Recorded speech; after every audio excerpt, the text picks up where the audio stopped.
Kamusta? This is Chef Emily at panibagong recipe na naman ang ituturo ko sa inyo na sana naman po ay magustuhan ninyo ngayong taong ito. At alam naman po natin ngayon na palaki na naman ang palaki ang mga kaso ng COVID cases po dito sa Pilipinas. Kaya naman sana ay mas maging healthy po tayo sa mga kinakain po natin at mga binibigay po natin sa ating pamilya. So ngayong araw na ito, tuturuan ko kayo ng isang napakasimple, ngunit punong-puno ng sustansya, minerals, and vitamins na alam ko makakatulong para labanan ang mga sakit na kumakalat ngayon sa ating panahon. So handa na ba kayo matuto sa bagong recipe natin? Tara, umpisan na natin.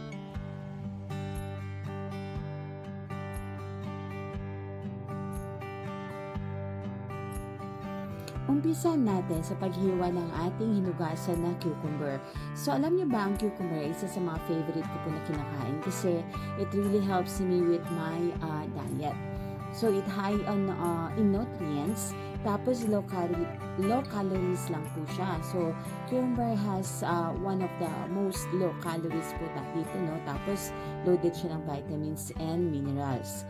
And it also contains antioxidant in order for us to remove free radicals sa katawan natin.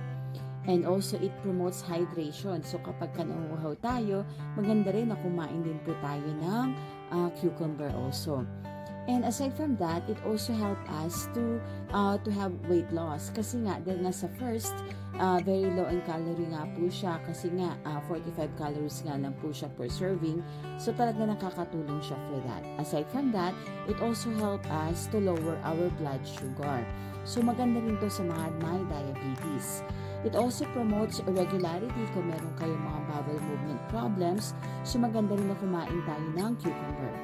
And sabi nga is ito yung isa sa mga diet natin or mga fruits tuwing nagda-diet tayo.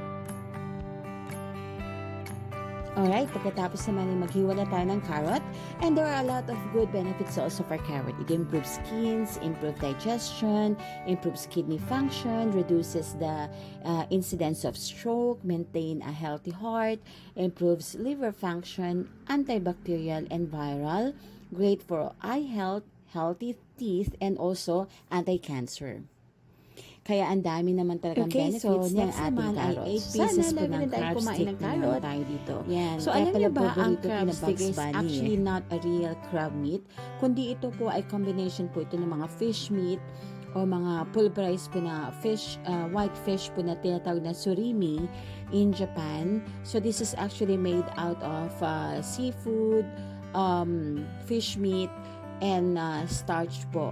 So, originally, ang tawag po ng crab stick na to in Japanese is Kani. Ayan. So, kailangan lamang natin ng 8 stick of this in order for us to have 1 cup of our Kani or crab stick.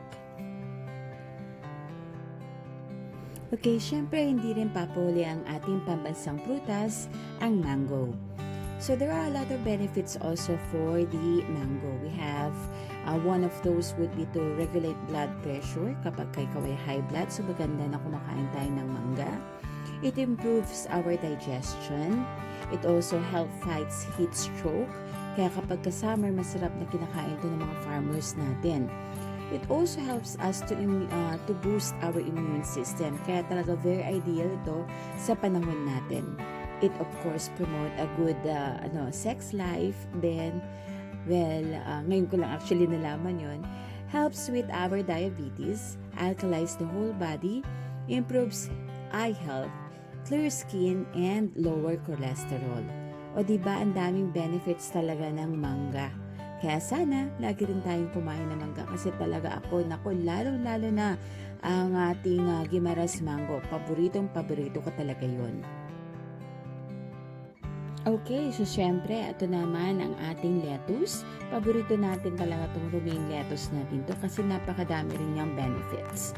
Some of them is to prevent insomnia, protect against cancer, prevent heart diseases, it has the antimicrobial properties, helps to remove toxins sa katawan natin, protect against diseases, sana pati sa COVID, no?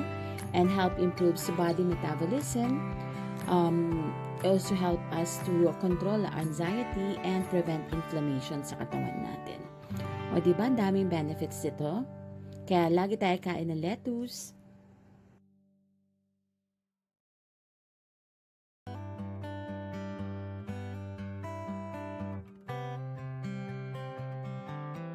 Wala ako nabili na fresh corn eh. Anyway, ito dalata na lang tayo. Jolly, baka naman. Anyway, marami ring benefits, impressive benefits ng carrot. Isa na dyan nga yung help us with diabetes of course, and then for our heart, and promote growth. Ang dami pang iba pati sa cancer. And then, syempre, vitamin C for the lemon. So, ayan, mag-prepare lang po tayo ng lemon for this recipe.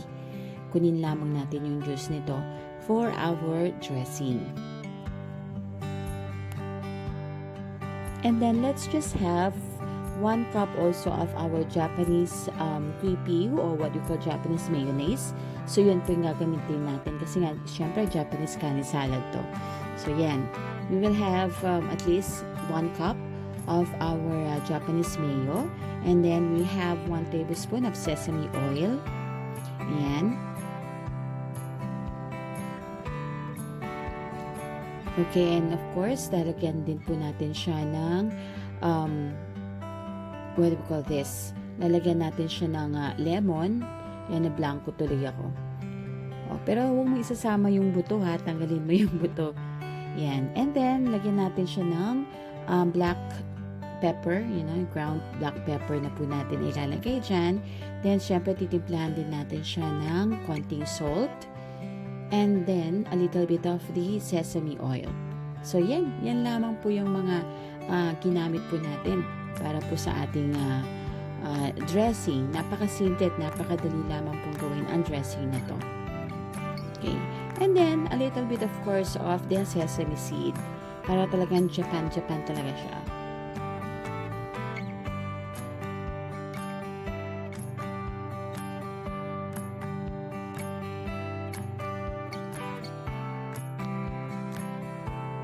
Okay, so everything is set and ready now. All we have to do now is to combine all our ingredients together.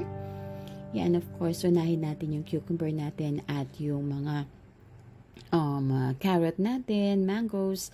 Yan, lahat yan, i-combine lang natin siya dito with our dressing, and then it will be ready to serve.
I would definitely do this again and again, especially during dinner, kasi masarap ito na samahan lamang siya ng, parang prinitong isda o di kaya steamed fish.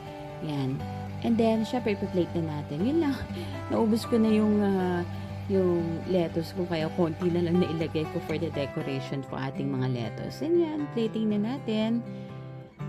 Napakadalit, napakasimple lang ng paggawa talaga ng salad. Pero this is one of the best and most nutritious food na maihahanda natin para sa mga anak natin. And then, of course, lagyan natin ng konting toppings ng mango yan sa taas para mas maganda pa siyang tignan.